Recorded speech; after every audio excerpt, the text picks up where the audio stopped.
urigeze nizere ko umeze neza. Aka kantu usura kabona gute? Ni akantu kameze nk'aka newspaper, uramutse ufite gahunda yo kujya yandika news related like reba nk'aha ushobora kujya yandika muri tourism, conservation, community environment, political natures, business with nature. So ushobora hamwe mu birimo aka kabafasha mukajya updating abantu. Ndabizi twanashyiraho na donation page muyikeneye, mukajya mutanga inkuru, research zavumbuwe iki, uburyo gakorera umuntu yaza agasoma inkuru, wenda nimba akunze iyi nkuru ushobora kuza akajya agakora read more akayisoma neza uko iri yose, ushobora gusigaho comment abishaka akayisubmitinga nta kibazo. Utuntu twose turakora aha ngaha, ibintu ni uburyohe. Ashobora kuza agasacinga inkuru wenda ashaka, tubare wenda arashaka wenda yerekeranye n'ibintu bya Nyungwe, nimba ubwo ntayirimo ntayo yabona. Gorillas yayo urabona ko ihari irimo ibintu bya gorilla akayibona.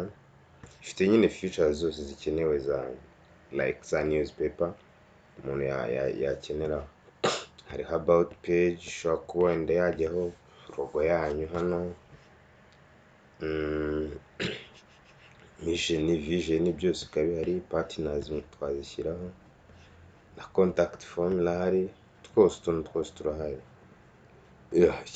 Ikibura ni mwebwe babakire ngo tuvugane ubundi nibahereza akazi gatangire. Urabona ko bimeze hose, inkuru urayisoma ugasigaho comment, izasomwe mu kanya gashize ngizi recently news. Noneho iyi ntago bisaba ko nagira icyo ngufasha, ifite backend yayo, wajya uza ukabyi-updatingira ukadingaho wenda post nimba ushaka gushyiraho inkuru nshyashya ukabyikorera. Ni ukwereka video yuko wajya ubikora, gusa ifite nyine uburyo wajya ubikora biri manuel, bisaba kuba uzi gusoma gusa, nta zindi skills za computer zikeneye. Ni uku nguku ikora. Ni dashboard yayo, iyi ngiyi ibiri muri management yayo wabyikorera. Okay, ubwo nkeneye comment yanyu rero, twakongeraho n'izindi features mwakenera muramutse mufite project related n'ibi bintu.